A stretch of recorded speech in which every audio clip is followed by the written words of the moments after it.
You're watching the Battered Fans Network. Welcome, everybody, episode number 27 of the Battered MLS Fans Podcast. I am your host, Daniel Granada, and alongside me, I got two other battered MLS fans. So let's start from my left to your right, Mr. Will, MLS Moves, joining me 24 hours later. What's going on, man? How you doing? Back to back, man. You know, I texted you earlier because today was a crazy day for the league. A lot of transactions. Your team stockpiling on some GAM, and you were kind enough to invite me on back-to-back shows, so I appreciate it. And hopefully we have as good of a show as we did last night, which I think we will. Yeah, last night was a great time, and I know Fabian joined us in the chat last night. What's going on, Fabian? Nice to see you on camera today. Hey, what's up? Thank you for having me on. I'm a little sad that I'm always on when Tommy's on, so I'm sad that he's not here today. He's probably somewhere in the chat. He'll hop on later. But yeah, no, it was a crazy day. I was listening to your guys' Battered Herons a little bit earlier, maybe your emergency podcast or stream, and I didn't like the Campana slander. I thought they gave him like 5 minutes every game. That doesn't count, right? You can't build momentum. We could get it. I mean, I don't know. It's MLS, so I'm not going to get too far into it, but he had 14 starts, and he had a summer where he had a chance to prove himself. And I don't like the Campana slander either, but he wasn't a DP. Like, not DP quality, at least. But conversation for another day. MLS schedule released today. News of the day. And I wanted to start off with the question that I ask everybody whenever we're talking schedule. And I'll start off with you, Will. Whenever there's and I don't think there's a team that you necessarily follow. So for you, it might be even a little different. But what's the very first thing you do when you find out the schedule has been released? What's the very first thing what's your go-to? What do you go and look for immediately? Well, I want to see who's opening the season. Okay. And I want to see who all the big clubs are opening the season against. And there was a couple things that were interesting to me. The LA Galaxy and San Diego FC, that's going to be their first game ever. I think we had heard that for a while, though, right? That had been leaked for, at least a couple months.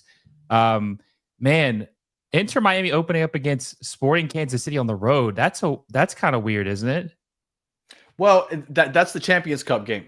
Oh, is it the Champions Cup game? Yeah. Oh, okay. Okay. The first regular season game. Oh, that's right. That's right. My bad. So it's New York City. Okay. So yeah. I was looking. Okay. So New York City. That makes more sense. Okay. New York City FC. That makes a lot more sense. And it's at home. I was thinking, why the hell would they have them play at Sporting Kansas City on the road game on week one? Right. But yes, I'm looking at all the big teams: LAFC, LA Galaxy, Inter Miami, New York clubs, and then I'm looking at if we're going to see any Eastern Western Conference battles, and I am glad we're going to see the Galaxy, the champions, play Inter Miami this year because we want to see the best matchups, right? For sure, and that's in August. I wish it was a little earlier than that, but it's going to be in August. Fabian, you get your and I know you have a small, right? I know you're also you try to be impartial, but I know you have a little love for San Jose. So, what's the first thing you look at when you see the schedule for the first time? Honestly, when does Messi come to the West Coast? That's exactly what I look for. And I don't even care about the open games. And he's coming to San Jose. Yeah, but I don't think he's coming. Like, I would be honest with you. I was looking at it, and I'm like, well, they play in Orlando on Saturday, and that's like, what, 9 games in May? I don't think and that's the only West Coast game. So I don't think the only one. I don't think he travels, and I think the Quakes kind of know that because it's at PayPal Park and not a bigger stadium. PayPal Park only has 18,000 fans that could fit in that stadium. And it's funny because the last time Inter Miami came to San Jose, it was a Wednesday as well, and that place was empty. So it's interesting that the Quakes got to play against Miami, but yeah, that's exactly what I was looking for. When does Miami come to the West Coast? Because that is, like you said, that is they play on Saturday against Minnesota, Wednesday against the Quakes, and then Saturday against Orlando. So in 7 days they have 3 games, 2 of those long travel days. So yeah, there's a good chance that he doesn't travel out there. I could probably say like an 80% chance he doesn't travel because Orlando's a big matchup too. Yeah, and then the Vancouver thing, like last year, we knew that he wasn't going to go to Vancouver. And look, your boy Tommy's here. It's the Leagues Cup commish. But one day. All right. So now looking at this. Oh, and real quick, when I look at the schedule, the first thing I look at is I think everybody looks at opening day, right? That's more or less the go-to. But after that, personally, I go my birthday, my wife's birthday, my kids' birthdays to know what games I can and can't go to, right? Because if it's my birthday, I could probably go to it. My wife or my kids, I probably can't. So those I'm interested in seeing what games I'm going to have to miss. Now, Will, we were on last night and we went on for a while talking about things that the MLS could do better to promote itself. And we said primetime games, standalone games, stagger the start times. And it looks like they've made an effort to do that this season, which I think we wanted. And a lot of people are happy about. I personally don't like it because living in Miami, you give me a 2:00 in the afternoon game. It's horrible. It's so hot out there. I'm not loving it, but I get the overall aspect of it. The first Saturday of the game, first opening game, 2:30 against NYCFC, Miami's hosting. Then you have 4:30 LAFC against Minnesota. And then you have 1, 2, 3, 4, 5 7:30 games. You have 1, 2, 3, 4 8:30 games. And then you have your West Coast 2 10:30 games. And then you have 2 games on Sunday, 4:00 Portland, Vancouver. And then the finale will be the Galaxy and San Diego. I believe that's in San Diego. Am I right? Is that no? It's going to be in LA. So San Diego's starting on the road. Well, that's weird. But there you go. They are staggering. Are you happy, Will? Because I know that's one of the things that you were asking for. Yeah, I'm happier with how it's going. I kind of wish they would have done it a little different. I know you said that you want to watch games probably a little later because it's cooler. I don't think it really matters in February. It's probably better to watch it earlier. No, it's still hot here. Yeah, is it? I mean, is it? It's not as hot as July. Yeah, is this big difference between 2:00 and 7:00 though? Yeah, because the sun's okay. Well, I would say this: if it were me, I would probably rather have the Saturday games, the lesser games, like the lesser, least anticipated matchups early, and then have the Miami game at 7:30 for everybody to watch. Right. Yeah, that's what I would do differently. Stagger them out to where the less anticipated games are earlier. But hey, it's better than nothing. They're not competing against each other anymore, at least like 5 games. But I would assume there's not going to be like 5 crazy games anyway, probably, bad teams playing each other. This is better. I was really surprised not to see any Friday games. There's a couple teams that play on Fridays.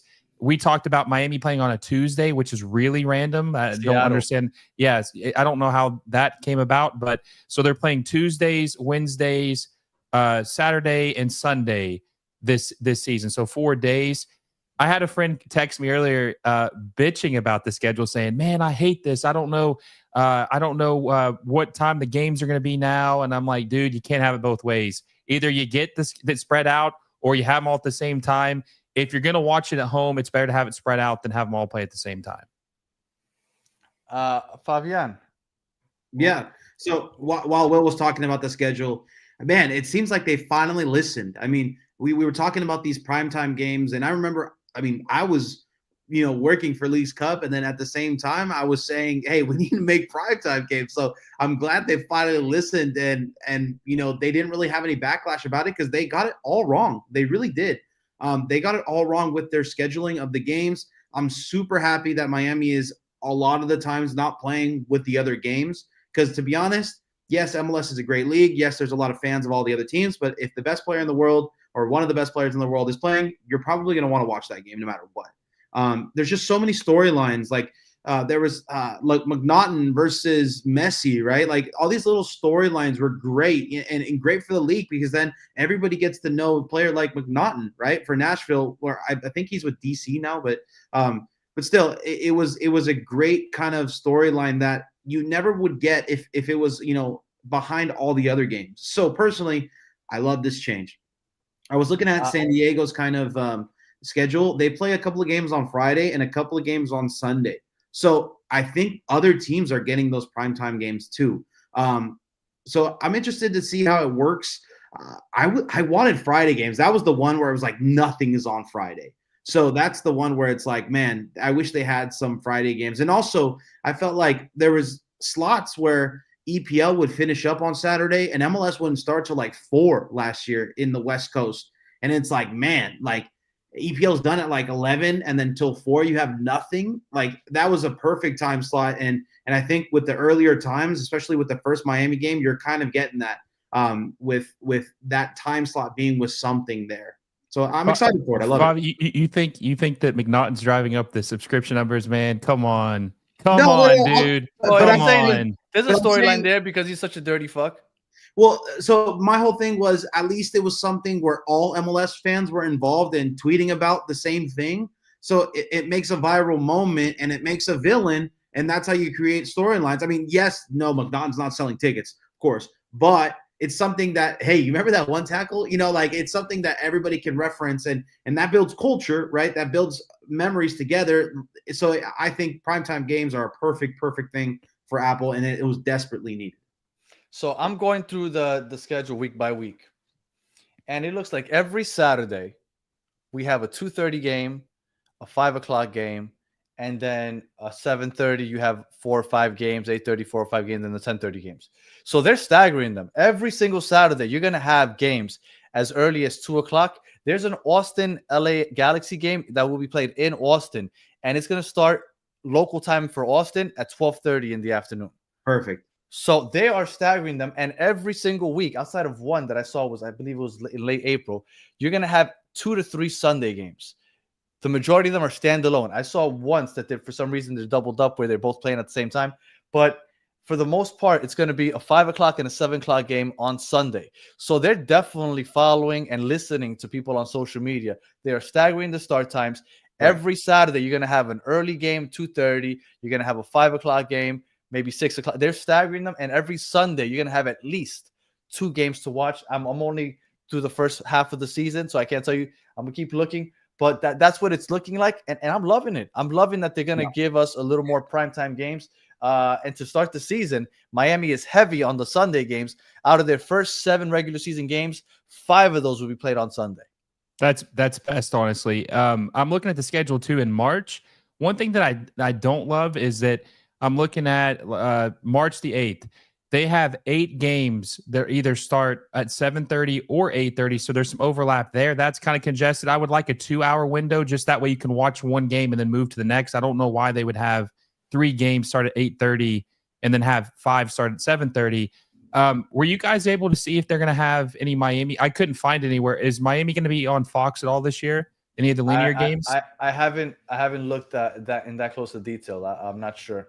Because I don't think they had a single game on Fox last year. Maybe they did have one game on Fox last year, but I think they wanted to save Miami and Messi for Apple to get people to watch over there. So they were hesitant to put them on Fox last year or Fox or FS1. So I'd be curious to see if they change that too, because they really do need to get those viewership numbers up. I know that it's not as important to either of you guys, maybe as it is to me, but I do think it would help to get those numbers up a little bit. And I think a Messi game on Fox could definitely help with that. I could definitely see that. I just ran across the first Saturday. It doesn't have any early afternoon games, which is June 28th, but that is post World Cup break, because they do have a break for the Club World Cup where Inter Miami and the Seattle Sounders are participating in. Now, something that I found that was a little bit curious when I first looked at the Inter Miami schedule is they have 5 games that are played within the Club World Cup if they were to make it out of the group stage. So that tells me one of 2 things. One, MLS doesn't think that they're going to go very far because they scheduled 5 games after the group stage is over. If they were to get out of the group stage, they would have to reschedule the Atlanta game, which I believe here in Miami, and then possibly more if they somehow make it further. Obviously, I don't think many people expect them to go very far, but if they do, they would have to reschedule 5 games. And if you look at the calendar, there isn't many spaces to put games. So I don't know where they would reschedule 5 games. And again, that's them having to make it to the final, or Seattle also. I'd have to look at Seattle Sounders schedule. I mean, they're getting grouped. Don't worry about it. Don't worry about getting grouped. Their group is a lot harder. But so Inter Miami would have to reschedule 5 games if they were by some miracle make it to the final. I don't think it's going to happen, but that would be something interesting to see where they fit them in. The only place that I see that they could possibly fit them in is in August, because they have so many Wednesdays open. But I haven't heard about Inter Miami possibly being included in Leagues Cup.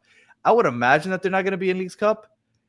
Any word of what teams are going to be in Leagues Cup? Because I would assume that teams that aren't in the World Cup or in Champions Cup are going to be in Open Cup. I think that's what Fabi told me last night. The two Club World Cup teams won't be in Leagues Cup. It makes sense to me. That's something that has been rumored. But what I was going to say, but then you're taking away a chance for them to get the CONCACAF Champions berth, the 3 spots there. So 100% that's rumored, but it's not official or anything like that. But what happens is the makeup games, they happen in international breaks. We had that happen last year. So but it's 5 of them. There aren't 5 international breaks after that. That's why I don't understand what they're gonna do. Yeah, I mean, maybe you could slot 2 in an international break, and then you have 3 left over. But then, yeah, you have to find a way, right? Did you see who's San Diego opening with? LA Galaxy. No, but I mean, I'm sorry, first home game in San Diego. I didn't see, because I thought they lost a big opportunity having Miami probably go out there to San Diego. I thought that would have been a perfect opening game for them. Yeah, San Diego doesn't have the best stadium. That's kind of like basically. I wasn't aware of that. The best stadium.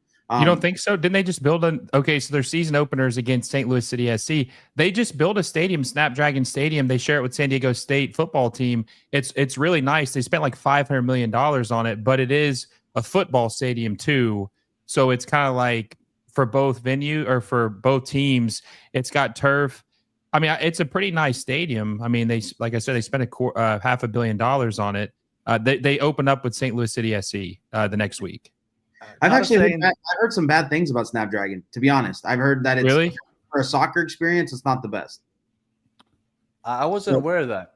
Yeah, so saying that Jorge Mas said that the Inter Miami will play in Leagues Cup. I wasn't aware of that. I didn't hear that. So that's interesting. And no need to apologize, Kata. I believe me. It's all in good fun. I know.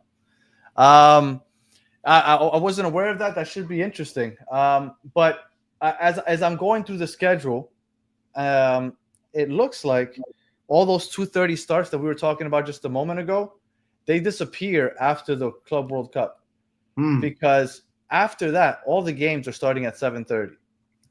I don't know if there's a reason behind that. I don't know if this is going to be an NFL type thing where it gets flexed. I hope so. There's actually a couple of TBDs. LAFC versus San Diego is a TBD on the schedule. So there is some flexing there. I think that'd be smart, because what if two teams are just absolute shit this year and they're on the prime time? You need to be able to, flex it out and get a better game. For example, this is the quote here from Jorge Mas. We are going to use every single roster mechanism provided by the league to build the best team possible with multiple competitions like CONCACAF, Club, Leagues Cup, and MLS. So either he's mistaken or he believes that they're going to be playing in Leagues Cup. Well, I mean, if they somehow make it out of the World Cup group stage and move a round or two deeper, I don't know where they're going to fit those. If you guys take a chance to look at that schedule, it is tight. Yeah. Games every 2 or 3 days. I'm sorry, every 3 or 4 days. So I don't know how that's going to work. Like you said, a couple international breaks, I guess. And I guess because there is a break for the Gold Cup where they have like 2 or 3 weeks off. And I guess they would just throw a bunch of games in there. But that is an interesting thing to look at.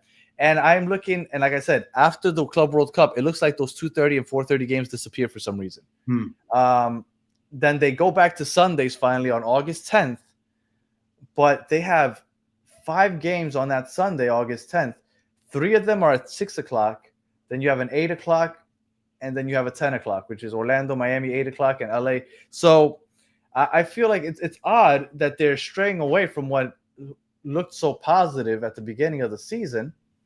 See, August 16th, the following week, again, all 7:30 games.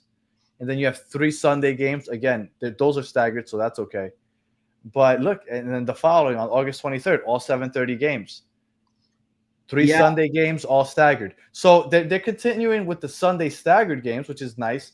But those staggered 2:30, 4:30 starts, before the summer it's going on, after the Club World Cup, it completely disappears, which is interesting. There's 2 things I noticed too. If you notice, they're playing games through the Club World Cup regular season matches, which during the knockout stages. During the knockout stages, yes. I mean, maybe that's not as detrimental as like international tournament, the World Cup, Euros, whatever it may be. Maybe people will still watch. But one thing, so Favi, this is actually our back-to-back episode because we did a stream last night. We were talking about Leagues Cup, and now that we got the official schedule, we can see they're not taking a break during Leagues Cup, regardless of who the teams are that's going to be in it. They're not taking a break. So we don't really know how they're going to get around that. Like, how are they going to play both matches in such a short turnaround, Wednesday to Saturday? I want some clarity on that. But I do like they're not taking a month off the regular season for this tournament. They're going to continue playing through. I just don't know how they're planning to do that. Well, there has to be a change to the format. And Fabian, you're the commissioner of the League's Cup, so you might know. But when Miami won the League's Cup, I'm blanking. I don't remember if it was 7 or 8 games. So let's just go with the lesser of the two. Let's go 7 games. If it's 7 games, you can't fit that in 4 Wednesdays. So there has to be a drastic change to the format.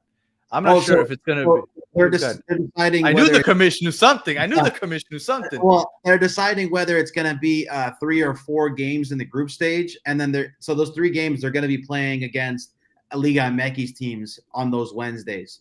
And it should be 18 and 18. But then once it goes into the group stage, it goes straight into a quarterfinals, and then they grab the 4 top teams from both sides of that league stage. This is what's all rumored. And they go straight into like a quarterfinals. That's 1 game, so that's another Wednesday, and then a semifinals, another Wednesday, and then a final, right? Another Wednesday, I guess. That's still like 6 games. I don't know how they're gonna do it. What about the travel though? Have we figured out if they're going to do it in a central location? Because if Miami's having to travel to well, I guess Monterrey would be traveling to Miami because they're not going to have any games in Mexico. But having to travel hub city like last year. I feel like that would be the only fair thing to do, right? I mean, because Mexico is just going to, the Liga MX teams are just going to get killed if they have to go from Monterrey to Orlando and then back to Monterrey within 3 days and play 3 matches in 7 days. I mean, that's just too much for anybody. So without the league break of 1 month, we still have decision day around the same day. That's the craziest thing about it too. It's like, wait, so what's going on? Are we like, where is that month going? Right? Like, why does it feel like we end decision day at the same time, but then we play through the month instead of not? Less Wednesday games. That's why, because down the stretch you're playing Wednesdays and Saturdays for like a month and a half straight. So now towards the end they're spreading it out a little bit more. Okay, so then that confirms probably every single game will be on a Wednesday. And that's why they took out that month break, and every game for the league is on a Saturday, while League's Cup is going to be on Wednesday, even the quarter and semifinals. I would probably bank on that. I like I said, I finished going through the schedule for the entire league, and like I was telling you, the 2:30, 4:30 staggered times on Saturdays disappear before the Club World Cup. They come back on the weekend of September 20th, and they come back for the rest of the season at that point. Why they just randomly stopped for July and August and the beginning of September, I'm not really sure. But they do start up again September 20th and then all the way through the end of the season. So for a big chunk of the season, we are going to have staggered 2:30, 4:30, and 7:30 games, which is a nice change. I wish they wouldn't have stopped it in the summer, but I'm sure that has to do with other competitions, East Cup and stuff like that. There has to be something behind it. One thing that shocked me about the schedule was the Rose Bowl game. No traffic on July 4th. Only playing twice too this year, not even 3 times, just 2 times this season. Yeah, and that's shocking for a West Coast kind of thing. The Rose Bowl was starting to be like a tradition. 60,000, 80,000, like why not do it every year? So that one's a shocking one to me, to be honest. I'm cool with it though, because I like 2 games. I think playing your same opponent 3 times is too much. I think 2 is a good balance. 1 at home, 1 away. I think those are the only 2 teams that did that also. Yeah. No other team plays each other 3 times. That I can think off the top of my head. I don't think any other team. I think you maybe play your biggest rival 3 times. Maybe that's it though. 3 times, but no. I think it was a League's Cup. I think. Yeah. So it didn't count. It was 2 for the. Who was it? You said. San Jose Galaxy. Okay.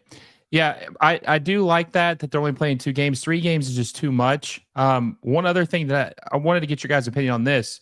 For Decision Day, they're replicating what they've done in years past. They're going to have all the Eastern Conference games at 6 o'clock, all the Western Conference games at 9. Do you like that, or do you think that's still too clunky? Because it's like, I can only watch 1 game. I can't watch 7 games, 8 games at one time. So you really have to pick what you're watching, or you're going to have to channel flip.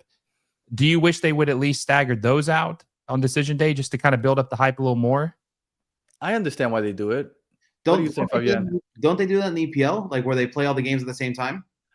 To make, well, I don't know if they do it in the EPL, but I know for example, in any international tournament, that the 3rd game of the group stage, they do it to make sure that nobody has any funny business, trying to make sure that you either hold a draw to keep another team out or whatever it may be, so you don't scoreboard watch. So Yeah. I get it.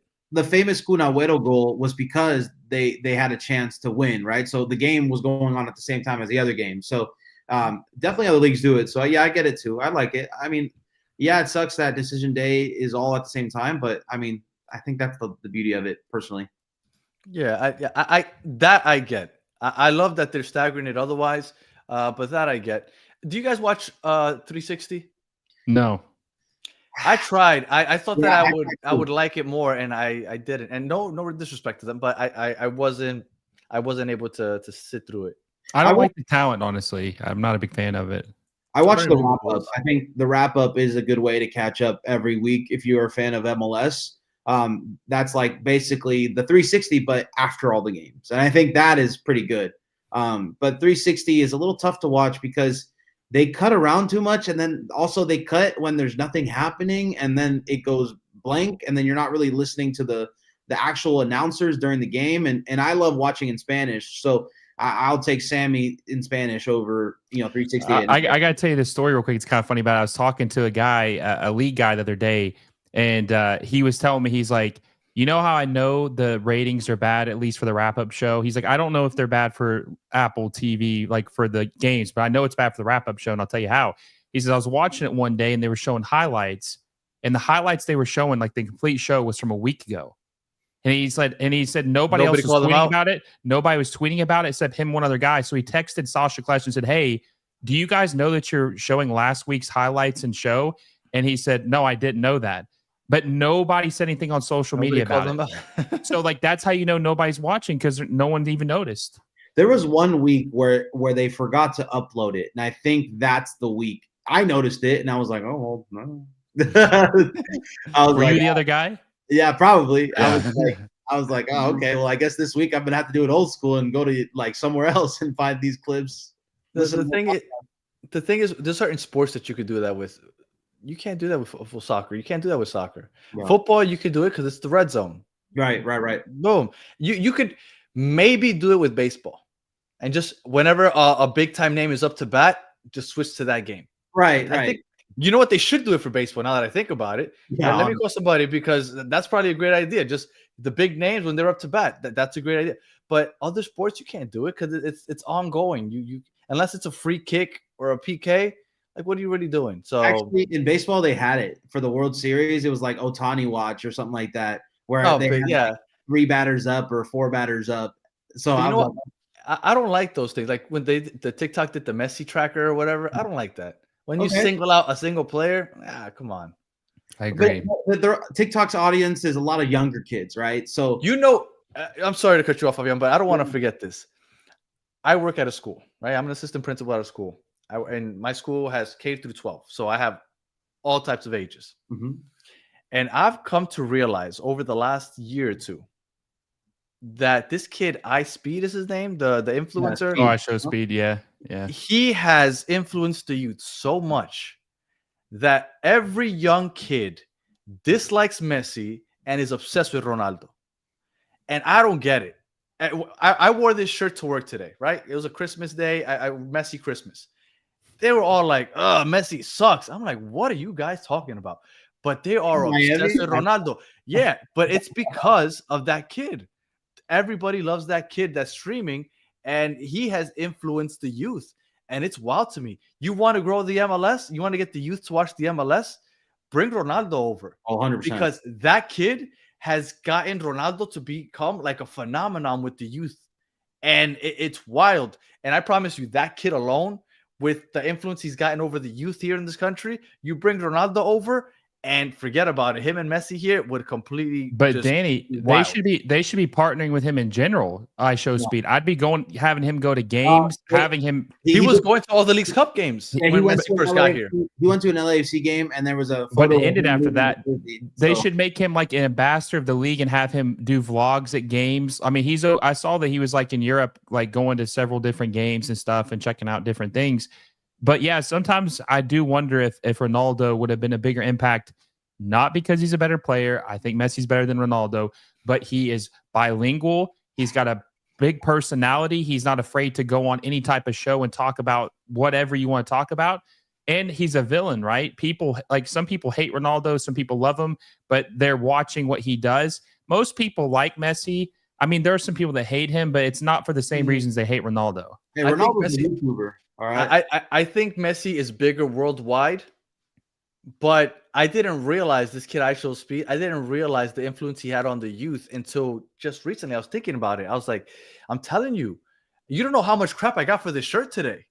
Like everybody's like, dude, where's the Ronaldo shirt? I'm like, are you serious? Really? Like, In my yeah, man. And I'm telling you, and I think it's that kid. So he has a huge influence on the youth, and you bring Ronaldo over and you get this kid hyping him up and forget about it. It's over. Bring him to LA. And I think that would be huge. And I don't know how we got onto this topic, but that would be huge. Out here, a lot of Mexican Americans have an affinity towards Messi. I would say because there are a lot of Barca fans. So yeah, that's true. So, I would say Messi is probably in California the biggest one over Ronaldo. Maybe Ronaldo is just a little too plastic or too much of a personality for a lot of the people out here. But it always felt like he was going to play for the Galaxy, though, Favi. It always felt like Ronaldo is destined to play for the LA Galaxy, and he also had going to LA. He had a partnership with Herbalife, which is owned by the same people that own the Galaxy, AEG. He has a sponsorship deal with them. So there was always a thought that they had a clause in his deal that would get him to MLS eventually. And then he went to Juve, and then he went back to Manchester United. It just never happened. And I can tell you right now, there was no way in hell he was ever going to Sporting Kansas City. I don't give a fuck. I don't care what they say. That shit was never happening. I never understood that either. When I heard that, I was like, no way. The Discovery Right rule ruined possibly MLS ever getting Ronaldo, and I'm glad they're kind of getting away from that. Yeah, that was a wild rumor. Are there away games that you guys are going to, or like that you have your eye on? You know, it's funny. Danny told me last night he loves Nashville and Broadway, and I looked to see when you guys play. It's literally decision day is when you play. Inter Miami, end of October, right? Yeah. And I was thinking, okay, at that point, because I have a 3-month-old right now. Okay, so at that point, my daughter's a year old. I could probably leave her with my parents for at least a night. So maybe I'll make it out for decision day. So I love Nashville, and more than anything, I want to take my wife because I selfishly went to the Leagues Cup final again. It's Miami versus Nashville. I went with my brother and my cousin because I couldn't afford to take my wife. She understood. But I do owe her a trip to Nashville. So I would love to go to that, and I've always wanted to go to the Mercedes-Benz in Atlanta. Yeah, I've been to Atlanta. I've seen it from the outside. The stadium is absolutely beautiful. So I would absolutely love to go to see a game there. Whether it be football, I would prefer to see it to Miami, Atlanta United. But even if I go see the Falcons, I just want to see that stadium because that stadium is absolutely gorgeous. Those are the two places that I would love to go. Will, where would you want to go? Man, I have a bucket list. I've been to Orlando. I've been to Nashville, obviously. I've been to Charlotte. I want to go to a West Coast game really bad. I want to go check out the vibe out there. I've always wanted to go to Portland, LAFC game. Go to LAFC game, go to a Timbers game and check out Providence Park because it's crazy atmosphere. Maybe go to a Galaxy game. I'm going to see if I can save up that money and go crash my boy Favi out on the West Coast. Maybe me and him can link up and go to a game. But maybe somewhere maybe something different, man. Go to a West Coast game. I'm going to try to go to a game or two. Where I live at in Tennessee is perfectly in the middle between 4 clubs: Nashville, Cincinnati, Charlotte, and Atlanta. All of them are about 3.5 hours away from me. Oh, wow. So I have a couple options to go to, but it's hard to decide which one to visit.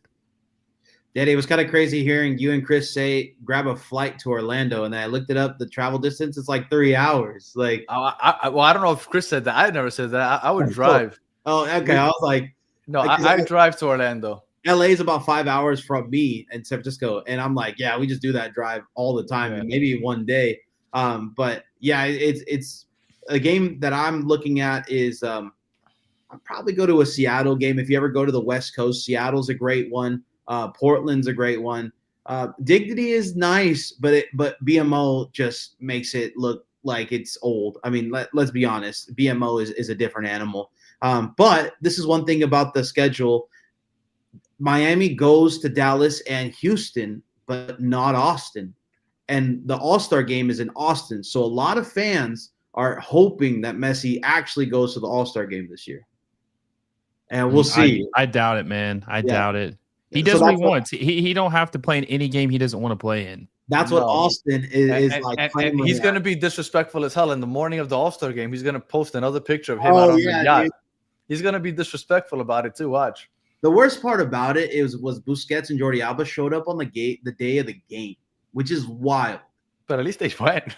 Yeah, at least they went, but still, the day of the game, like Yeah. nothing. Like No, they participated in that skills challenge, didn't they? Okay. The day they before, did, yeah. so they came right before that. So they came one day before when all the other guys came like 3 days before that, right? So it's just. Do we know who they're playing this year yet? It's not Liga MX. It's going to be probably a Euro team, right? Oh, we don't. Yeah, I don't know that yet. I haven't looked into that. I But don't. yeah, They normally announce that like what in February, March, or something like that. Yeah, that's an away game that I'm going to, right? All-Star games. All Star game. Yeah. Okay. I'm curious what you guys think of this because I love American sports. I love the American, the customs we have with the playoffs and things like that. But one thing I wouldn't mind getting rid of is the All-Star game. Really? For me, I wouldn't mind getting rid of the All-Star game for the MLS. As like an MLS sicko, and I live in San Jose, it's an awesome opportunity to see the stars around the league and to talk to them because I'm a reporter. But I get what you're saying. Yeah. When you have the fruits of Miami and all the stars always there, I get that. It looks kind of dumb. Okay. You know what I think would be better for it though? I think they should do what baseball does. I think they should have East versus West, winner host MLS Cup. Well, yeah, that would be cool. I mean, that would make it worth something, right? I mean, I look when you tell me, oh, it's the MLS All Stars against Arsenal. I'm like, I feel like that's so demeaning. It is. I agree. Fuck you. I agree. So, what do you think about East versus West and winner host the MLS Cup? Oh no! I don't want that. I don't want it to be that. I don't want it to be so much riding on it. But I wouldn't mind East versus West. Like, and against Liga MX, I didn't mind that either. Like, okay, that's interesting. But don't bring me a club. What about the Saudi League All Stars? No, hell no. I would like. Why? Why would you legitimize them? Why wouldn't you? I'd rather do something different. What about the Brazilian All Stars? Well, like the Brazilian something All-Stars, that would be something cool. Argentinian All Stars. I think the Saudi League is dying a very slow death, and nobody's even realized it. People are starting to not take the money. Like De Bruyne isn't going to take the money. He's not going over there. Like I think it's going to start sliding a very slow death. And it's interesting. I'm looking forward to it though because imagine Saudi All Stars versus MLS All Stars. Fuck no, dude. You know why? You know why? Because that would literally be like playing Arsenal. All the star players, that would literally be the same thing. Let's do it. Let's see it.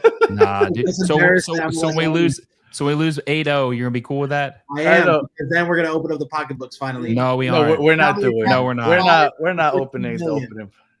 We're gonna get our ass handed to us in the Club World Cup, and that's not gonna open up the pocketbooks. And let me tell you something: if that were to happen, if Miami and the Sounders get embarrassed, and they don't change the whole salary cap thing, it's never gonna change because that right there is the biggest embarrassment. I think when you are compared to the rest of the big clubs in the world, if you can't compete and you get completely embarrassed, and they don't look at that and say, you know what, let's open up the pocketbooks, I think there's no chance that anything changes. I honestly thought Inter Miami in Saudi last year was that, like I thought they were embarrassed. Like, yeah, but it was preseason. I didn't take one it that game serious. was. Yeah, I don't. Well, I will say this too because we didn't really touch on this. I think that the trade for Campana, getting that money, getting him off the books, right, $800K, and then obviously getting the $2 million in GAM.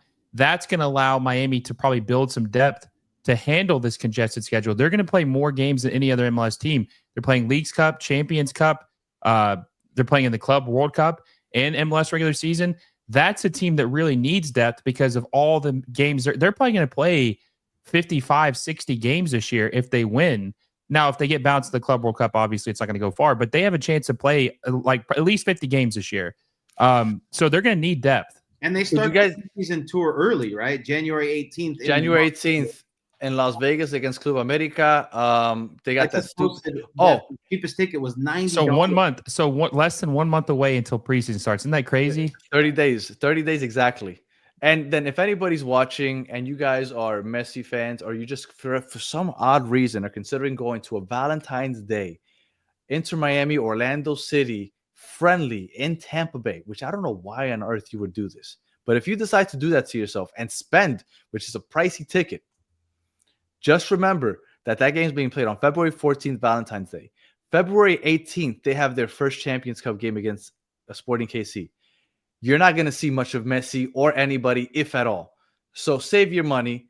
It's a ridiculous. I don't know who planned this out, but it was dumb. And there's absolutely no reason that anybody should go to that game. So make sure that you save yourself. Because I've seen the price of some of those tickets, ridiculously priced. I want to know who plays for this game, the January 18th game. Like, you're not bringing Messi. You're not. Oh, yeah, for sure. Messi, he's playing. has to Yes, play, he's 100%. playing, dude. Yeah. In Vegas, January 18th? In Vegas, 100%. Yes. 100%. He played that. He will play that game and then probably take the next game off. He will definitely play in that first game. 100%. And then not play the All-Star game. Like, it's called a celebration game. It's literally called a celebration. But it's preseason. It's getting ready for the regular season. He's already informed when the All-Star game takes place. And remember, this game is because of Messi. Even though they won't say it, this game wouldn't be played in Vegas against Club America if it wasn't for Messi. Actually, Club America can sell out here. Like, right. But they're not playing against Inter Miami specifically if it's not for Messi. Yeah. The All-Star game's happening one way or another. So this is, but it's a month before the Orlando game, right? Less than a month before Orlando game. No, the 18th, and then the Orlando game's the 14th, right? Of February. Yeah. So it's like, damn. When does training start, guys? When do they actually start to meet up and start? Is it going to be in like a couple days before the 18th match? Yeah, it's got to be at least a week or two before, right? Yeah, I'm assuming Inter Miami has to probably a week. Literally right after, I would say right after New Year's, like maybe the 9th or 10th. That makes me so excited, guys. I'm not gonna lie to you. That makes me so excited. It does feel like the off season is short, and I know me and Fabi were talking on the phone the other day. We were talking about like, man, sometimes you need a breather just because the season is long and it can really wear you out. But I'm not gonna lie to you. Just all the activity, the trades, all the movement kind of re-energizes me. And just seeing how many look, regardless, you say I'm a hater or not, it doesn't matter. I enjoy the fans. You guys get me fired up, and that's the reason why I do it. You know, I'm excited. Yeah, I'm gonna be out at that Club America game, so I'm excited for you that. need to. What is that? A 7-hour drive to Vegas? No, I'm flying. Vegas. You're gonna fly? Vegas has speed flights all the time from San Francisco or LA. So yeah, that one's a flying one. I know I have Inter Miami fans in the chat right now. If anybody could help me out, because I can't find it. I know that they're playing a preseason game against the Brazilian team at some point. If anybody could help remind me when that is, because I think they're playing. I was just trying to Google it. I couldn't find it, and I don't want to completely get off the show. But I believe they're playing against a Brazilian team at some point in the Honduras. I thought it was a Brazilian team. They might be playing against the Honduras national team also, and Flamengo. Okay. So, wow. And where's that game? And where's that game being played? If Soccer Daddy could help me out, where that game's being played. Goldchella is like where like 9 MLS teams or 10 MLS teams happen, and that's going to be in February 2nd all the way to like February 12th. So I think it's going to be starting before everybody. The only 2 games I see that Inter Miami on at least MLS's site is Club America and Orlando. Right, those are only 2 official ones, and then the other ones have been talked about. I know they're playing against the national team, so it probably is Honduras. And then the Flamengo, some people are saying that it's a rumor, but that they believe it was fake. But I had heard that one.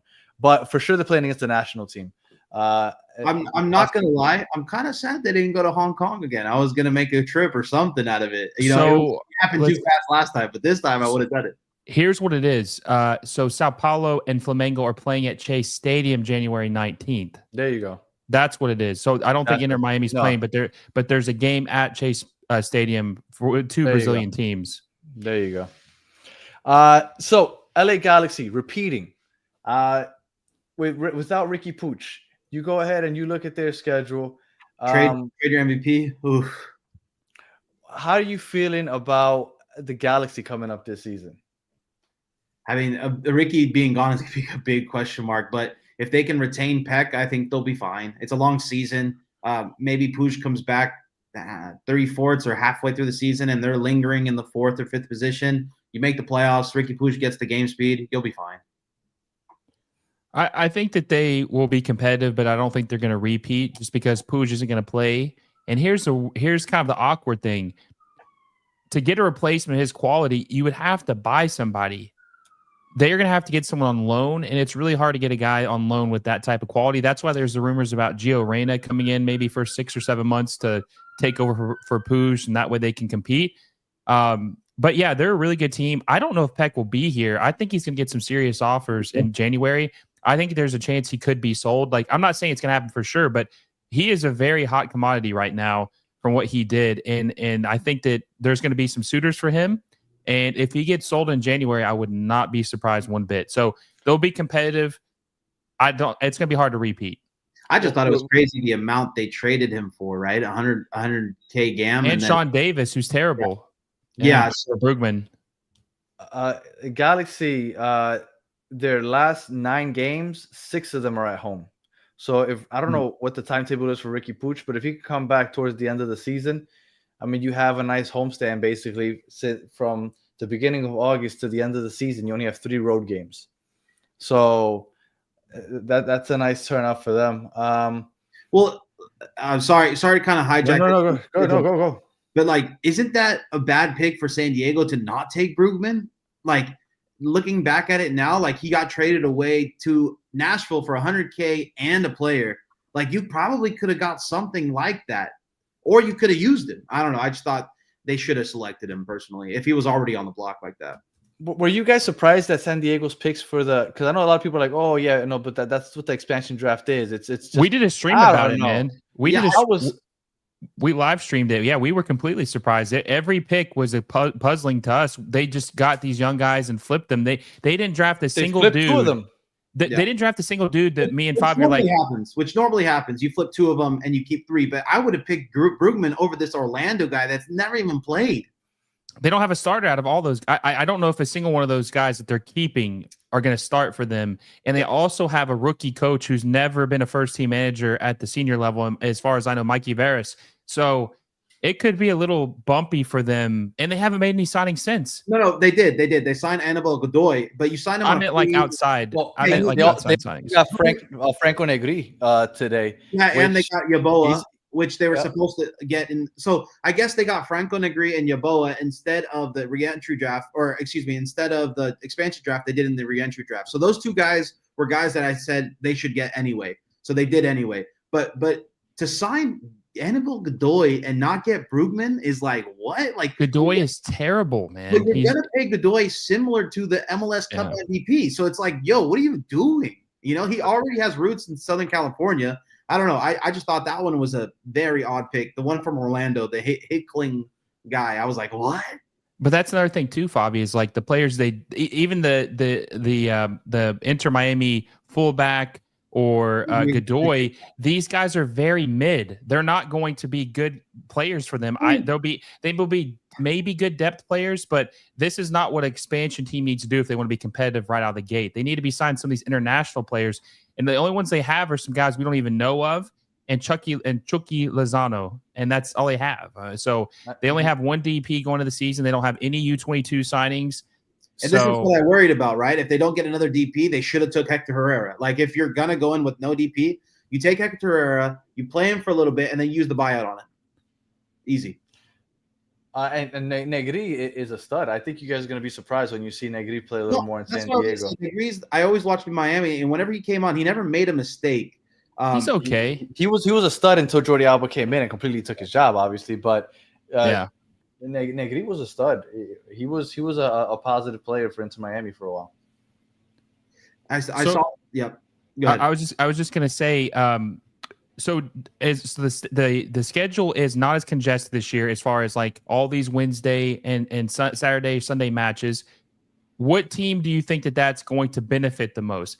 I think it does benefit a Miami more because their aging players aren't going to have to play either 2 games a week or have to decide which game they're not going to play.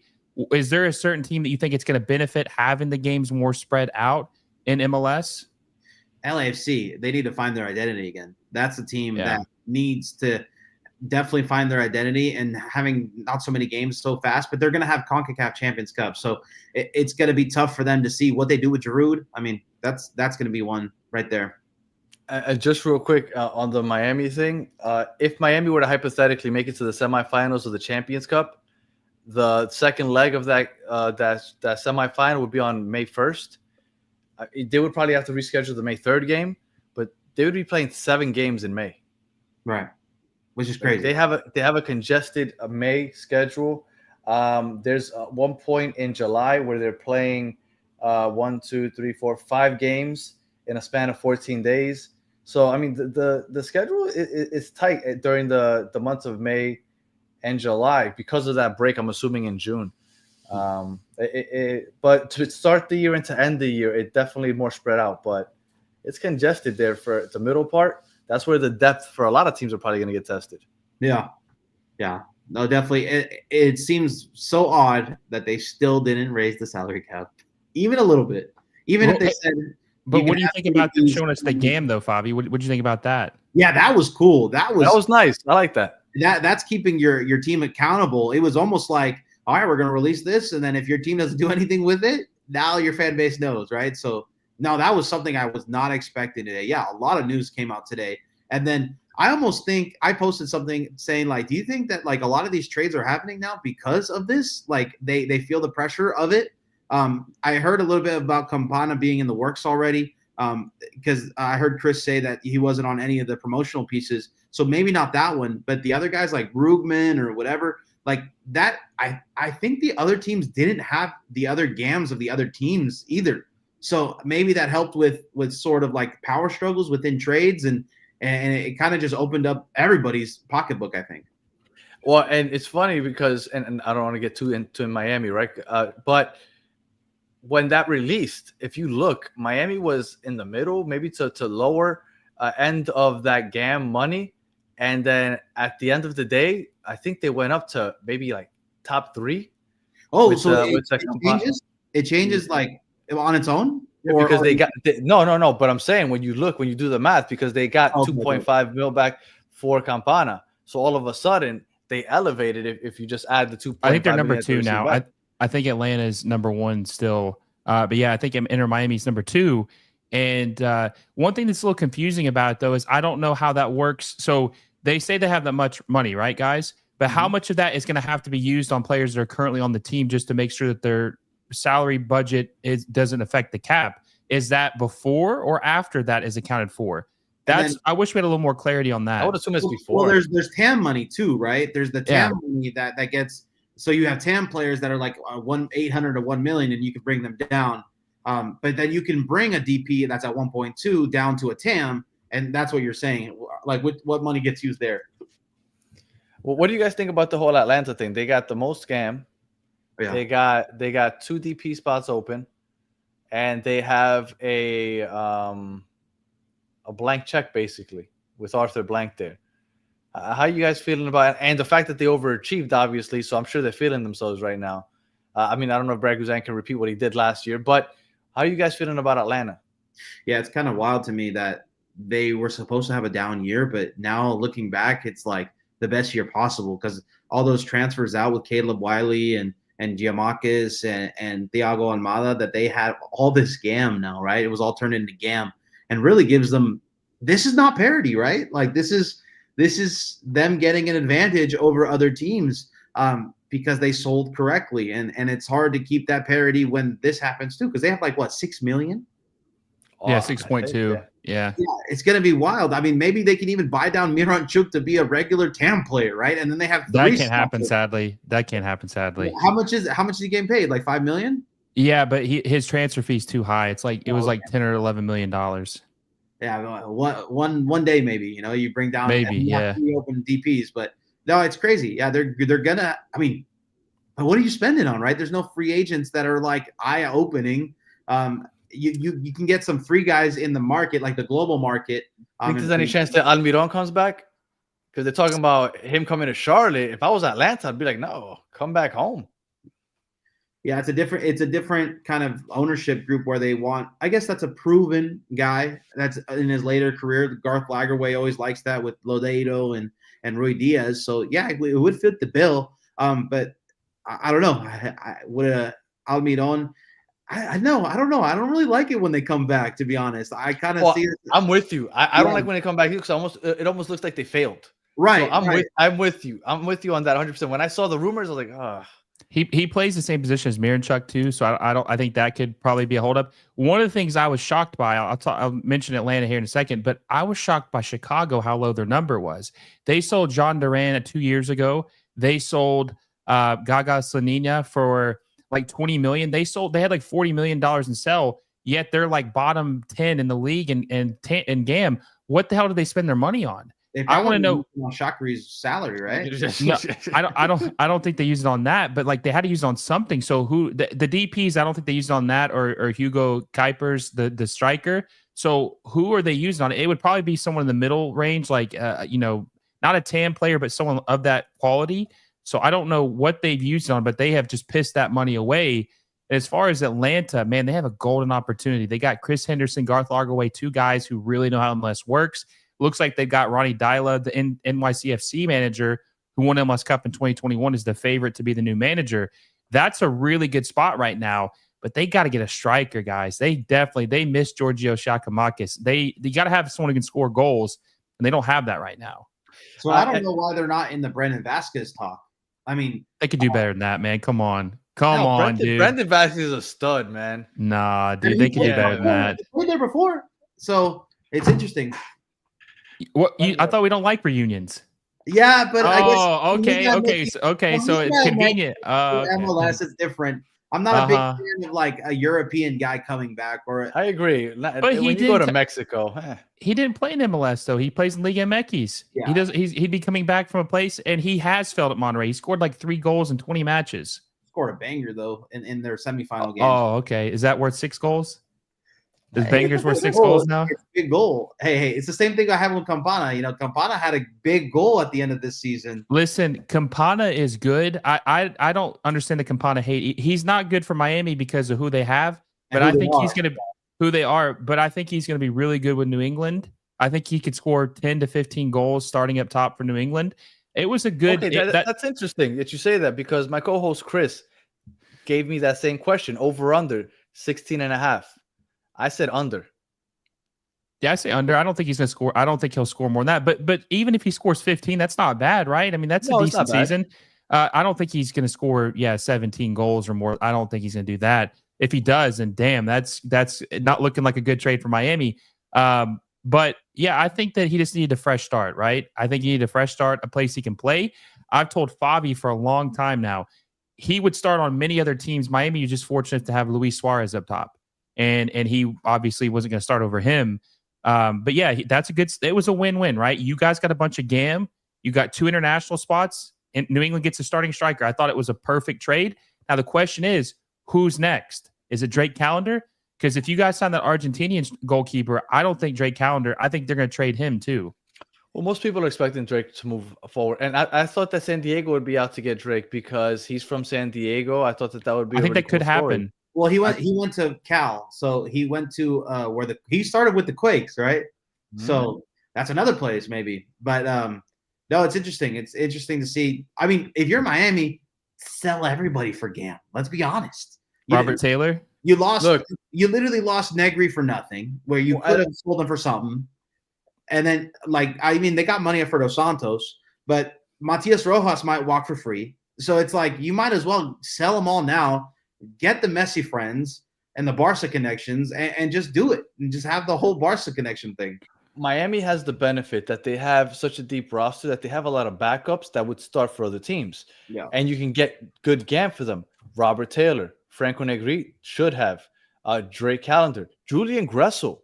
Julian Gressel could start for just about every team in this league. And he didn't even get any minutes in the playoffs. I will not stand for that. Julian Gressel is ass. And I think you were the show where you came on, you apologized him for saying he's ass. He is ass. I talked to Solana earlier. He is heavy right-footed. He is old MLS style player. He has no business playing on Inter Miami. Yeah, you know what? You're right. He could start in MLS. San Jose, Colorado, maybe. He is not starting for a team like Inter Miami. Not for Inter Miami, not at right wing, because we obviously know who's playing right wing. But in the midfield, and that's where I started with it. That's why I started my Julian Gressel hate campaign this year. I said that he sucks. And he contributed nothing.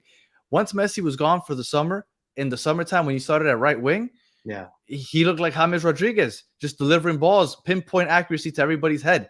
I'm telling you, great. DC United. You imagine that going to Benteke? Like He was already there though. It didn't work out. They booted him. Not with Benteke. No, he wasn't there. He was at Vancouver. Yeah, they traded him from Atlanta to DC United, and Wayne Rooney didn't want him, and they traded him to Vancouver.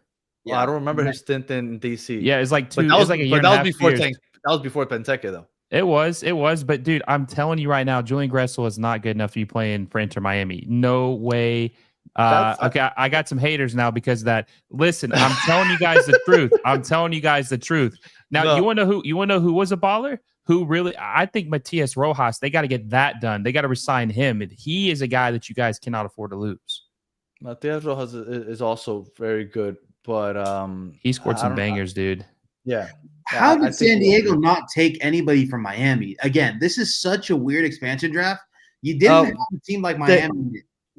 The speculation here is that they had a gentleman's agreement. That's why they sold CJ Dos Santos for only 100,000. You want CJ Dos Santos over Matias Rojas?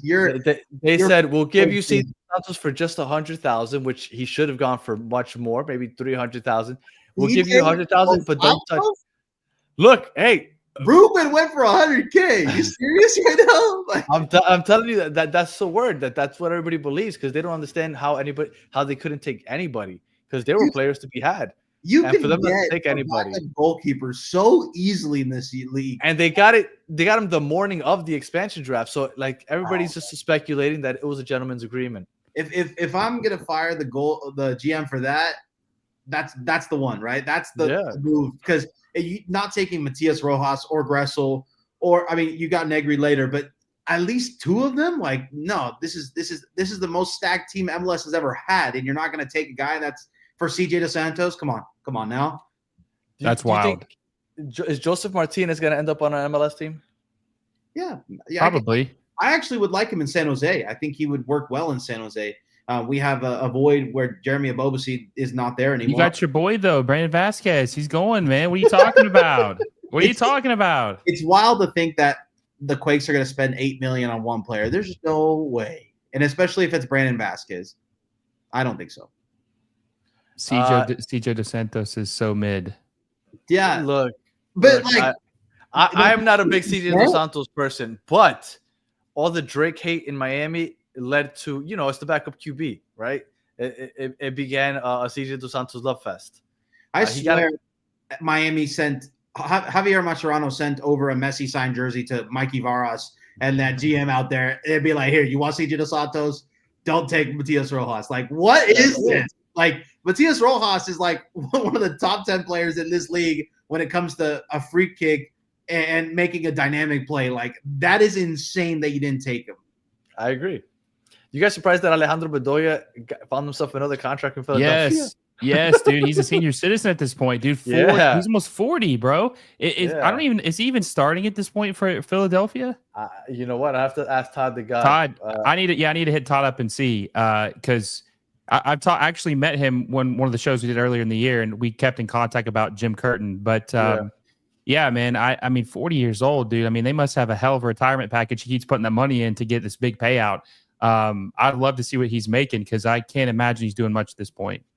And he's a Colombian brethren of mine, so I usually support those Colombians. But I'm like, man, how are you still doing it? Like, props to you, I guess, because and something that you brought up earlier, Gaga from Chicago.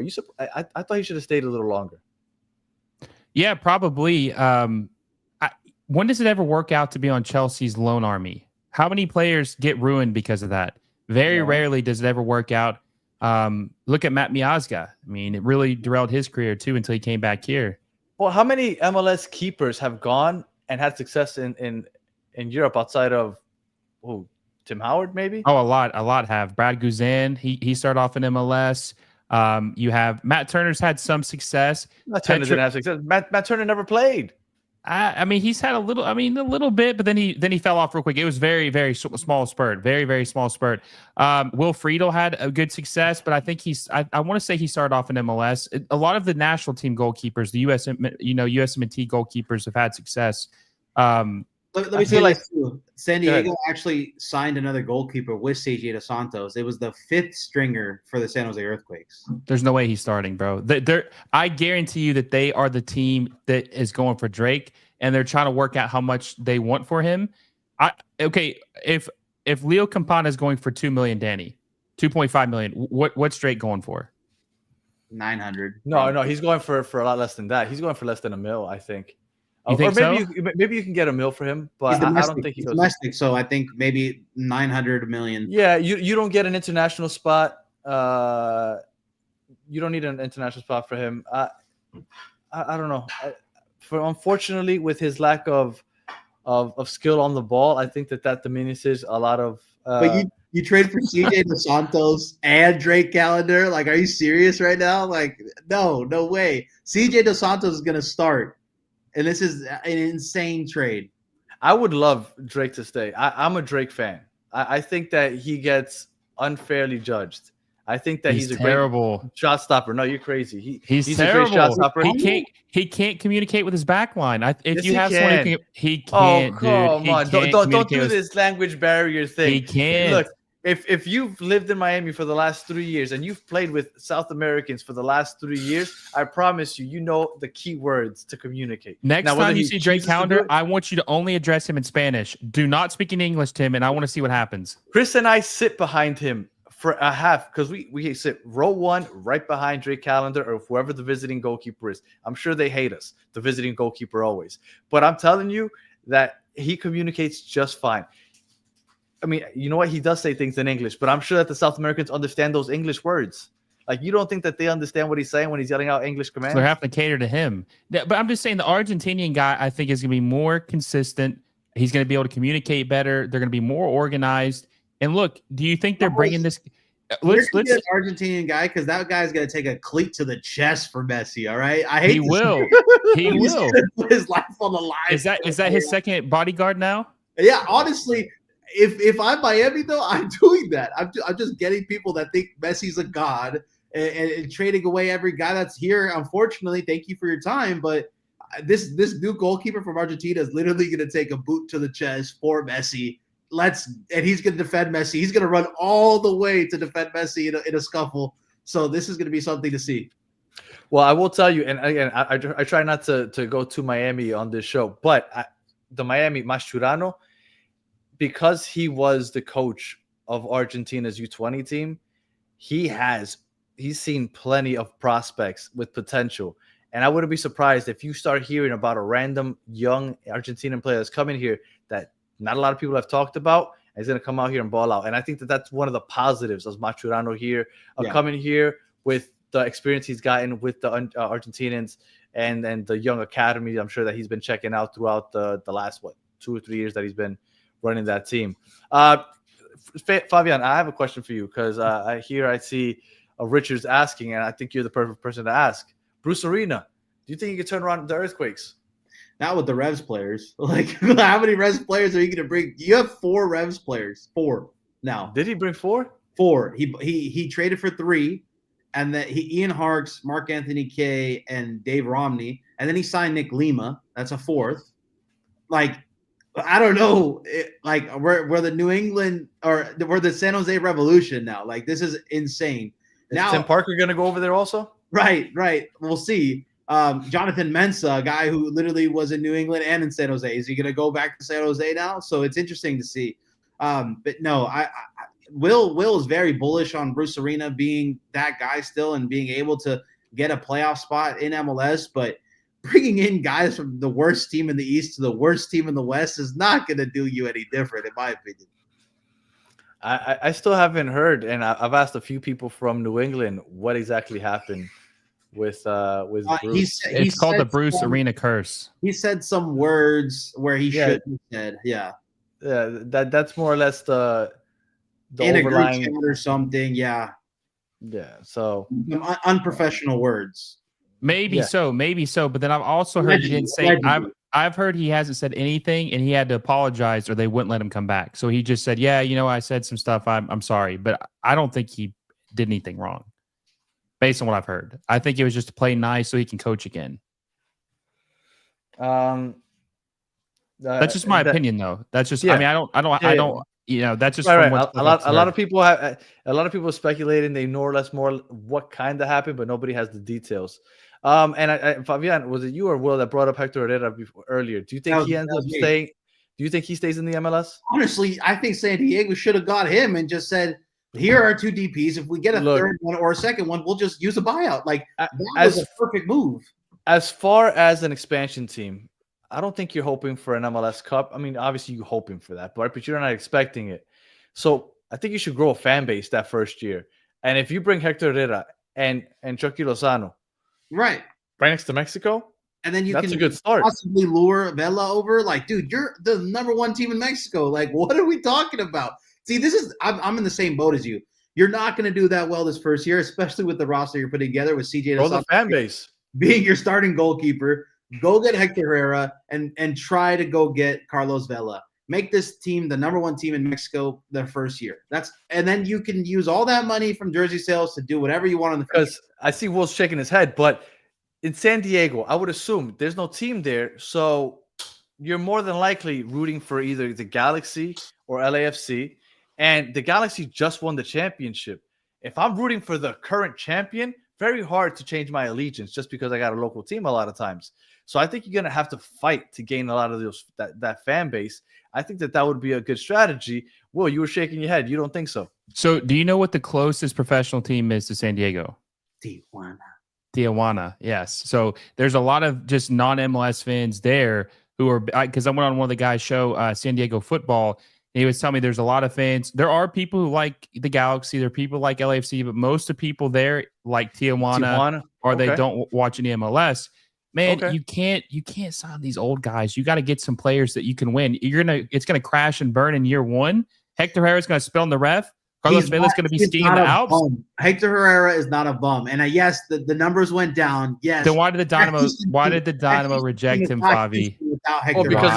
Because the way he ended his career with Houston, that was a bad look. So you want him after that? Well, look, he's playing with Chucky Lozano, a friend of his. Look, I'm telling you this: Houston is going to be possibly one of the worst teams in MLS. Because Ben Olsen's terrible.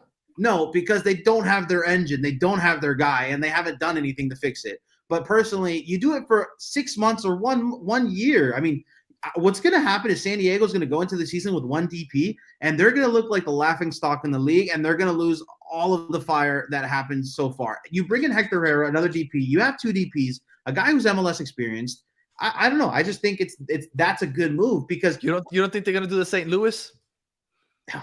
Hell no. Well. St. Louis did well because they played in MLS Next Pro the year prior. So all those European guys were already used to the system, and they were used to traveling in the United States. So that kind of went out the door. Like the whole new teams have a hard time with the travel because they were already doing it with MLS Next Pro. So they actually have an unfair advantage. And I think San Diego should have done that too, but they didn't because they didn't field the team fast enough, right? So I don't know. I just think Hector Herrera would have been my first go, especially because you can pay him the same salary as he was expecting.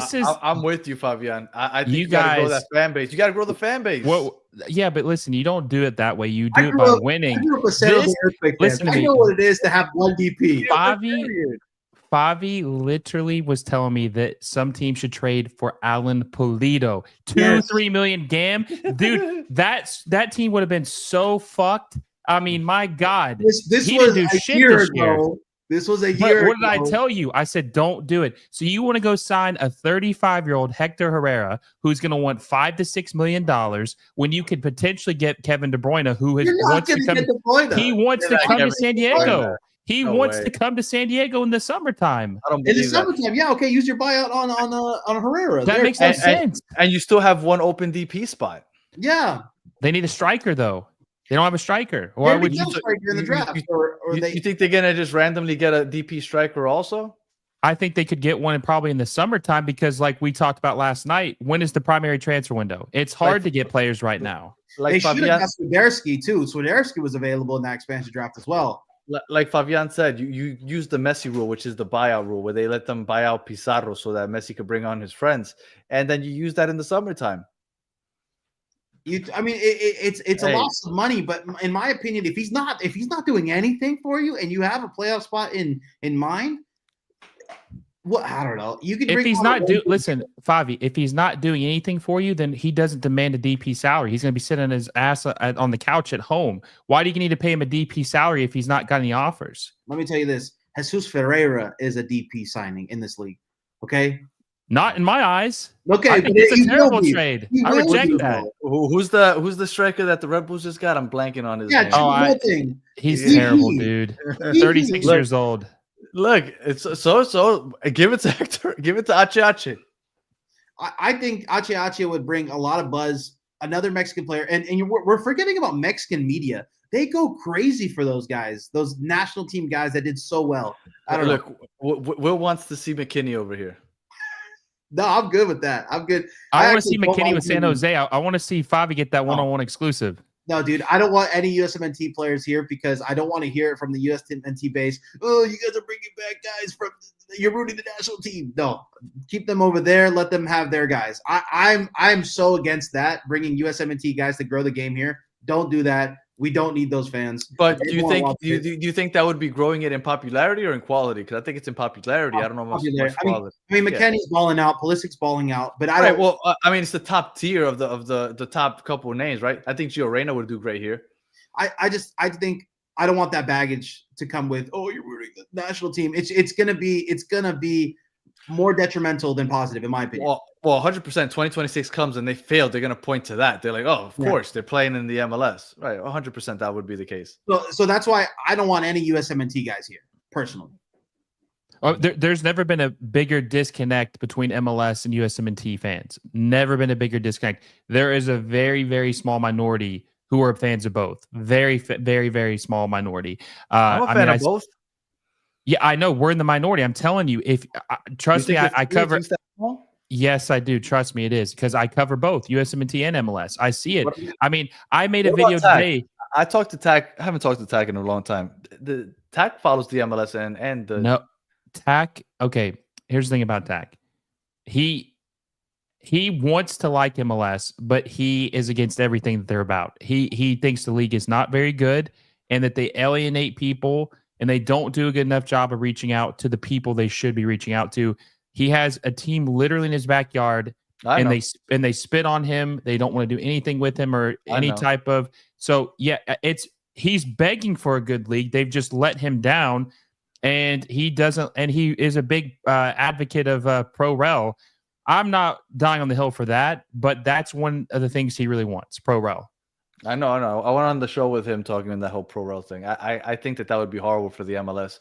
Not because I think it's horrible to do it in this sport, but because I think to grow the sport right now, the timing, I don't think would work.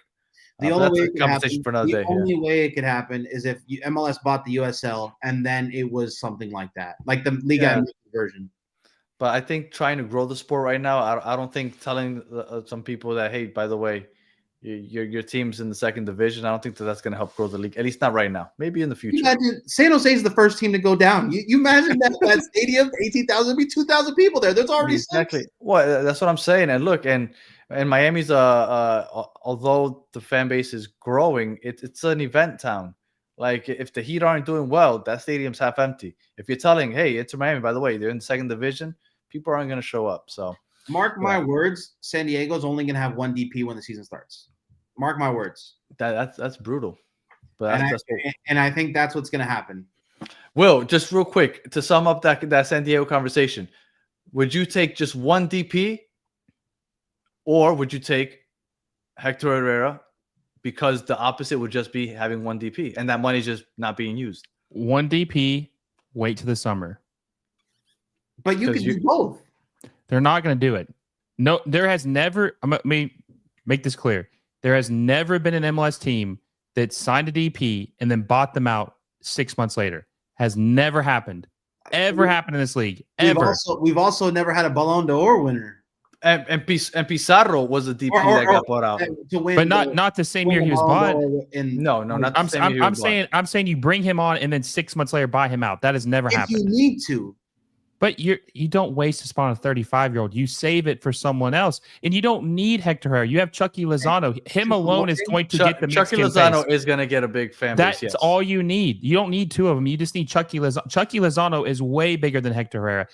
Hector Herrera is not bringing in any new fans that Chucky Lozano wasn't already bringing in. Choupo-Moting is 37 and a DP, by the way. He sucks. I agree. He's terrible. I wanted someone else. I'm not saying Giroud is a DP, if I'm not mistaken. Okay, how many World Cups has Hector Herrera won? All right. Well, okay. With the Giroud thing, you know what? And we can finish it with this. The Giroud thing. I think he doesn't fit the current LAFC. I haven't heard about any changes happening right now, but they need to change because their style of play doesn't suit him, and it was a wasted signing if they don't change the way they play. What do you guys think of the Giroud signing? Was it a bust, or is it way too early to say? Because I think if they don't change the players or the tactics that they're using, it's going to end up being a bust. Giroud is only there to get Griezmann. That's the honest truth.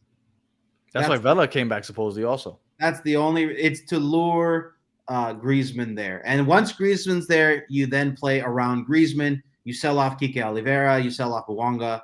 You sell off all these guys, and you have the French national team that won the World Cup. That's basically what you're going to have.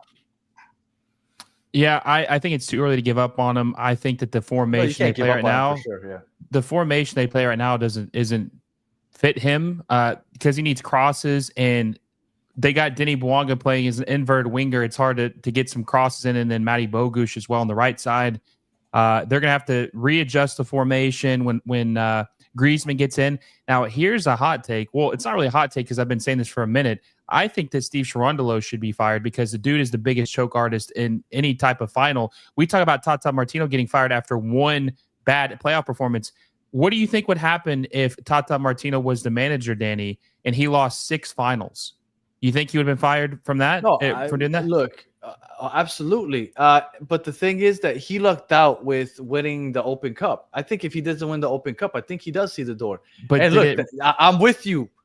If you guys have heard me in the past, I'm not a big Open Cup fan. So yeah. I'm with you. I don't think that should be a job saver, but he did get you a trophy. And I think that's the only reason that he's still there. And I know we're not going to get into it, but I also think that LAFC really screwed up by winning the West because they ended up with the tough path. Go ahead. Yeah. Honestly, I'm kind of shocked they're not fire selling guys right now. Like, I'm shocked they still have Bogusz. I'm shocked they haven't sold Kike Oliveira yet. Like, I'm really shocked they have that. They have a stacked offense, and it's almost like they have too many guys for that team. So I'm interested to see what happens because Oliveira, yeah, he wants to make the step outside of MLS to Europe or Mexico or Brazil. But man, any team can use a guy like Kike Oliveira, to be honest. They tried. There was interest with Bogusz to Celtic. There was, I think it's Cruz Azul that was trying to buy Kike Oliveira. You imagine Orlando going for Oliveira now that Facundo's gone? That's another thing too. I don't think Orlando's going to replace him immediately, which I think is going to be bad. They're going to sell him for $15 million, and then they're going to have an open DP spot, and maybe they'll replace him in the summer window. But I don't think they have something lined up, or we'd already be hearing about it. Right. Yeah, I would be calling LAFC if I was Orlando. Hey, last thing I got to ask you, because this is, I'm sure you talked about this. I wasn't able to catch the earlier shows, and I don't speak Spanish if you talked about it. I watched a little bit of it to see what I could understand. But what are your thoughts about the Neymar rumors maybe picking back up to Miami? I thought that Neymar was a shoo-in to be here in 2026. I thought that him and Messi would overlap for the opening of the stadium. I think the passing of the torch would happen, right? Neymar would stay after Messi leaves. I thought that's what's going to happen. The whole rumors of it happening this coming season caught me off guard. But from what I'm hearing from some people that talk to people is that there are some legs to this rumor. And we thought that got killed, like a month ago when they said that he was going back to Santos. Yeah, right. Apparently, his dad came out and said that was all BS. Wow. And it's still floating. And like I said, I'm hearing from some people that there's legs to this rumor. Is it going to heat up in the coming weeks? All of a sudden, we got a little more money. I don't know. But well, if you're Apple right now, you're trying to get it done. You're trying to get it done. Think about it. Over the last 10, 15 years, there's been 3 names, right? Everybody talks Messi, Ronaldo, and then it's just a step under. It's always been Neymar. Those have been the MSN, big three MSN. names. MSN is always something that people remember. Yeah, but Luis Suarez was never considered the top tier. It's always been Ronaldo and then Neymar right under. So to have that name, like in the world of football right now, maybe Mbappe, but in the world of football, those are the biggest names in the world. No, but I'm saying the biggest trio ever is MSN. Oh, yeah. I agree. No, bringing them together, yeah. But I'm just saying that would be huge individually. too. Because I'm talking about Messi leaves, you still have the Neymar name even after Messi leaves, and that keeps carrying on the popularity and the promotion. I know this might sound crazy, but Messi obviously brings in a big audience by himself, right? I believe it could be even bigger if you do pair up those three. I think you could even get more people to watch. But some people think that wouldn't happen because Messi already brings in so many people. But I think if you got Neymar, Suarez, and Messi up top, there are going to be a lot of people want to watch that trio for the first time in 6 years. You'll have a lot of Brazilians tuning in all of a sudden because look, there's a lot of Brazilians that don't like Messi. They don't like Argentinians, 100%. Right? It's a rivalry. But all of a sudden you have Neymar there, and you're going to get a lot more Brazilians tuning in. We have a large Brazilian contingency down here in Miami. So I think that would help a lot also. Now, football, talking on the pitch, I'm not a fan of the move because of his health. I think it's just a sideshow at this point. You bring him in just for the entertainment. He's taking that stock so you get a good deal, Danny. He's like, oh man, look, I'm hurt, look, man. And Fabian, I said I am into the whole for popularity and sales for San Diego, but I want to win. I'm not a fan. I think it would be cool, like you said, to see it. Hey, you have all that gam now, huh? If he could stay healthy, maybe. But I see him eating the croquetas down here in Miami, gaining some weight, all of a sudden looking he's not McKinney. He's not Weston McKinney. So you don't think he stays away from the gambling places, right? So as long you don't think he's still good if he's healthy? Like what if he's healthy, yes. But what's the last time we saw him healthy? But what? Okay, so let's say he's healthy, right? Neymar over anybody. What are we talking about? Like, yeah, but if he's not healthy, is he still a top 20 player in the world? If he's healthy, no. I'm sorry, healthy. If he's healthy, is he still a top 20 player in the world? Yes. Maybe. Yes. I haven't seen him in forever. What was the last time? Look, I've never watched the Saudi League, and I don't think he even played there. How many games did he play in the Saudi League? 8 games, maybe? You watch Brazil play without Neymar, it's a different team. It's not Brazil. Neymar makes that team tick. Danny, 3 games. He's played 3 league games with his Saudi team. Really? Yeah. And how much? So if you average out the contract that he got from Saudi in 3 games, he won a buku amount of money for each game. So my fear is his health because look, you guys know I'm not the biggest Luis Suarez fan, but he's on my team, so I'll root for him. I don't know. Eventually, he has to take a dip in performance. Especially with his knees. Yeah, Suarez. So I don't know when that's coming. I hope it doesn't come this year. I hope goals firsthand. Exactly. They were crazy. I told everybody last year he's gonna ball out. This year, I don't think he's gonna take a huge step down, but eventually it has to come.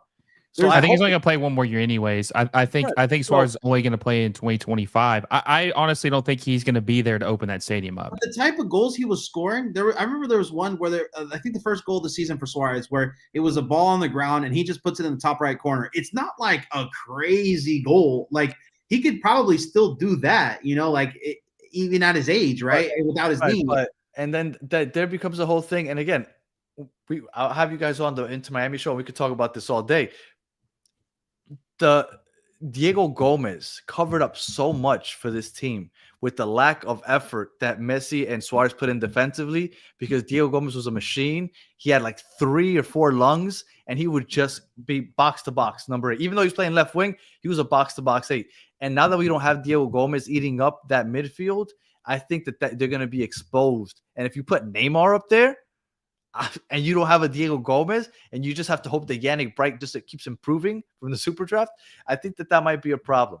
But what about Redondo? You have him there too, no? Redondo, I think, is going to have a standout year this year. I was talking of Diego Gomez before last season, and Chris still hasn't written the apology letter. But I was talking him up, and I told him he's going to ball out this year, and a lot of people had their doubts, ended up in the EPL. I think that Redondo is going to take the same path this year. I wouldn't be surprised if Redondo ends up in Europe next year. Yeah, definitely see it.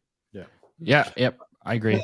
All right. If you're Apple and you were listening to the Battered MLS Fans episode 26, and Will's just harping on the numbers, you're doing a blank check and you're getting Neymar. Like, that's no questions about it. If they get Neymar, I'm not going to come on here and start complaining about it. I'm just saying I think that there could be better, younger, healthier options. If you tell me Neymar's been faking it just because he hates Saudi and he's going to come on here and just ball out, let's go. That's Don't so play crazy. defense. That's fine. But my fear is bringing him on here and then just watching him on the sideline. That's my fear. It's so crazy that you're saying that you might not want Neymar. It's insane to hear that. That's what happens when you have Messi on the team, you know? Right. Right. All right. Well, I guess we'll end with this, even though we stopped talking about it for like 45 minutes ago. All in all, just final words and your final thoughts on the schedule that was released today. Progress. Are you happy with it? And what do you think moving forward? Will. Progress. Oh, Will, go ahead. TBD, right? I don't know. We'll see. I mean, they did some stuff we had talked about. We'll see if it makes a difference. And if it doesn't, we'll go back to the drawing board next year and see what we can do differently, or maybe we won't have a chance to do that. I don't know. But I do think this is going to help a little bit. It's going to give us a chance. Some guy that was on Twitter was talking about, yeah, we need to spread the games on Sunday too, Saturday and Sunday. I'm like, damn, dude, are you trying to get the divorce rates to go through the roof? I mean, you're going to abandon your family every weekend for, 9 months. So that I'm cool with one day, but I can't do the whole weekend every weekend, man. I got to have some life outside of it too. But yes, I'm curious to see what happens. I think it could help, and to be determined if it does. Progress. I mean, this is what we all wanted. And I was pretty loud about it, saying that we need to have primetime games. This is it. So we wanted primetime games. Miami plays a lot of different games. I'm sorry, Danny. I mean, I'm sorry. You guys have to be in the heat. Yeah. But for the rest of the country, especially the West Coast, this is awesome. This is great. Nothing better than this. I can see that. And look, like Will and you said, they gave us what we wanted from the beginning of the season up until the Club World Cup. We have 2:30, 4:30, and 7:30 games on Saturdays, and then 2 to 3 games on Sundays. And then for some reason, there's a break where they stop, and then mid-September, they start that up again. So we're going to have a nice chunk of staggered games. We're going to have a nice chunk of Sunday games. So I think that's going to be good. Everybody said that they wanted to watch more MLS. They're going to have the chance to. Make sure that you guys are following MLS Moves on YouTube and Twitter. Fabian Markel on Twitter. I'm sorry, X. I always forget X. And Fabian's always jumping on with us. Appreciate you. Will, enjoy having you also. And Merry Christmas to anybody that celebrates it. Happy Hanukkah. Happy holidays in general to both of you also. Thank you guys for taking the time to join me. It is almost 1 a.m. where I'm at. I don't know what time it is where you guys are at. So appreciate you guys. I work tomorrow, so this should be interesting. And again, MLS, it's trying, right? That's what I got from today. They're trying. They're listening and they're trying. So let's hope it works out. I appreciate you guys. If you're listening on audio, thank you for listening all the way. And please 5 stars, comment, review. YouTube, please like and subscribe. If you're watching live right now, please like. It helps the channel out. And for those of you in the comments, as always, appreciate you hanging out with us for the last hour and a half. 2 long-ass shows, 2 nights in a row. Thank you, Will, for hanging on with us. And that's it. We'll be back at some point, maybe next week or in 2 weeks. I don't know. We'll see what happens. And until the next one, have a good one.